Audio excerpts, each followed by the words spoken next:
There is no specific credible intelligence about a threat to the U.S. this Thanksgiving weekend. That is the message tonight from President Obama, who says Americans should go about their usual holiday weekend activities.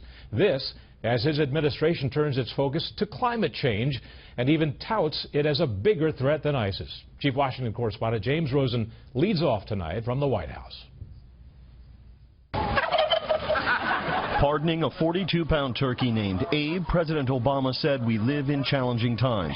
Indeed, hours earlier, flanked by law enforcement, Homeland Security, and counterterrorism advisors, the president sought to reassure Americans before the holiday weekend, saying he has seen no evidence of a specific and credible plot against the homeland. The combined resources of our military, our intelligence, and our Homeland Security agencies are on the case. In the event of a specific credible threat, the public will be informed.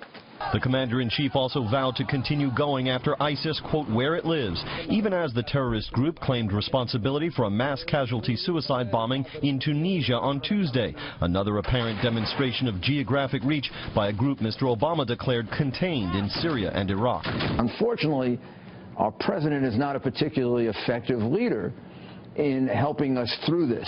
We don't get that sense of leadership that we should be getting from the top. So I think it leaves people a little bit, worried. In London, ahead of a press for the UK to join the air campaign against ISIS, Prime Minister David Cameron told lawmakers they shouldn't wait for a political settlement in war-torn Syria. Well, we should work as hard as we can for it, but we should be acting now with allies because it's about keeping our own people and our own country safe. It's an every man for himself strategy. Look at the Russians. The Turks are shooting down the Russian plane. The French are having sorties by themselves. The United States is having sorties by themselves. With Paris still mourning, the city awaits the arrival on Sunday of President Obama for a summit on climate change, a subject he linked to the attacks during a news conference with France's president.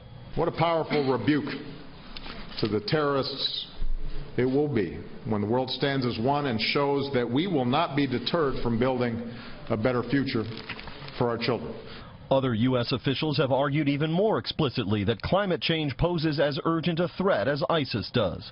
It has even greater, longer-term consequences that can cost hundreds of billions, trillions of dollars, lives, and the security of the world. Republican presidential candidates ridicule the juxtaposition. That, by the way, is perhaps the most ludicrous comment I've ever heard, that climate change is a bigger threat to our country than radical Islamic terrorism. Look, they've declared war on us, and we've responded as though it's a police operation. Finally, President Obama signed today the $600 billion defense authorization bill, despite the fact that it bans him from removing any of the remaining prisoners at Guantanamo Bay to the United States. In a signing statement, the president called those measures, quote, counterproductive in the fight against terrorism. Doug? James Rosen on the North Lawn tonight. Thank you, James.